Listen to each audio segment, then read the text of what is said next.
Show. Turn up your mind. Overnight, a deadly rampage at Michigan State University. Run! Prompting an hours-long campus lockdown. Reports of shots fired. Send out an additional alert. Continue shelter in place. The first calls coming in around 8:18 p.m. Within minutes, hundreds of officers swarming Berkey Hall, where authorities say 2 people were killed. The suspected gunman fled to the nearby Student Union building, where police say another person died. This truly has been a nightmare that we are living tonight. Police later releasing these surveillance photos of the suspected gunman. Then just after midnight in the nearby city of Lansing, with police closing in, the fleeing shooter took his own life. Your shots fired 2349. Subject down. Suspect has died from a self-inflicted gunshot wound. The gunman's motives remain unclear, but overnight, police describing him as a 43-year-old man with no apparent ties to the school. He's not a student, faculty, staff. And we have no idea why he came to campus to do this tonight. Last night's deadly campus shooting taking place just one day before the 5th anniversary of the Parkland School massacre in Florida that left 17 dead. And less than 100 miles away from Oxford High School, where 4 students were killed in 2021. One mother telling our NBC affiliate WDIV her daughter, who survived the Oxford attack, was forced to shelter in place last night at Michigan State. It was like reliving Oxford. It was absolutely, unbelievably terrifying. Other MSU students left terrified. Never did I think this would happen. Excuse me. This morning, as investigators work to piece together the nation's latest mass shooting, another community forced to mourn the senseless loss of life while calling for an end to the violence that never seems to come. Happy Valentine's Day, everybody. I mean, this is the 5-year anniversary of Parkland, of the Parkland shooting, of the Marjorie Stoneman Douglas shooting. I mean, honestly, this is the country that we've made. This is the environment in which we toil. This is what we're okay with, and that's pretty much all there is to say about it. I mean, what else is there to say? People love their guns more than they love our children. Their children. That's it. That's how it is. That's America. And it's a uniquely American problem. There's no question other countries have guns. There's no question other countries have video games. There's no question other countries have rap music, and other countries have, violent movies, and other countries have mental illness, and other countries, it's there. But the only thing that is unique to America is the lax control over who can get a semi-automatic weapon with a high-capacity magazine, or who can get a semi-automatic pistol, or who can, get caught being a felon with a gun, plead to a misdemeanor, do a little probation, and then get a gun at a pawn shop, which is what the case here is.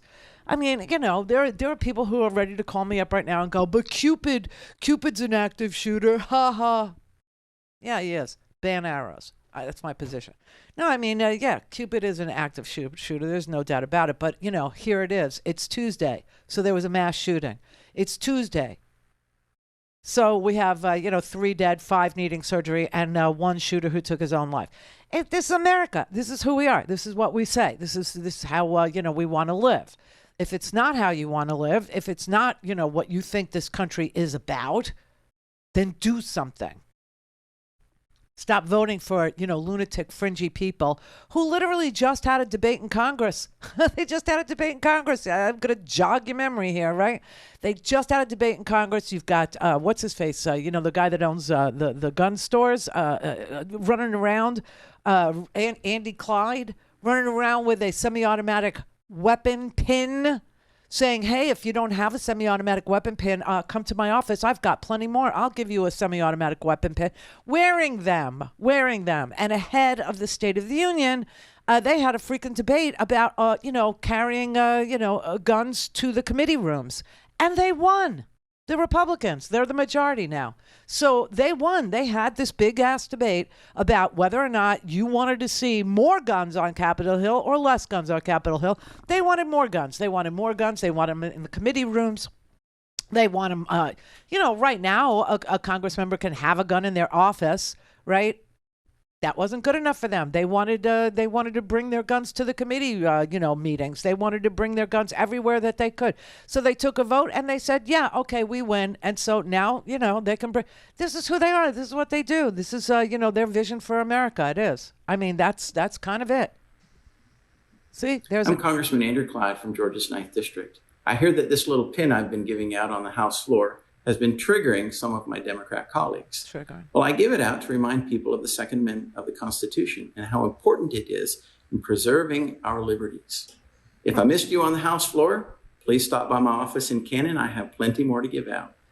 I mean, this is where they are on respect for life. Okay, this is who they are. This is what they are. And Andy Clyde obviously owns a gun shop, and so he's worth about $25 million because he sells guns and weapons and ammo, right?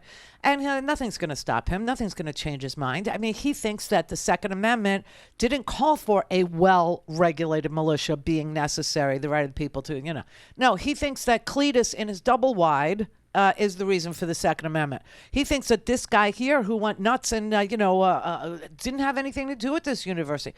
But, all right, what do you think of this? What do you think of these solutions? What do you think of this one? So, first of all, I have to explain to you that Michigan is now run by moms. Yay. Michigan has Gretchen Whitmer as the governor. Michigan has Dana Nessel as the attorney general. Okay, and Dana Nessel, she actually said today, my God, I had to send my kids to college.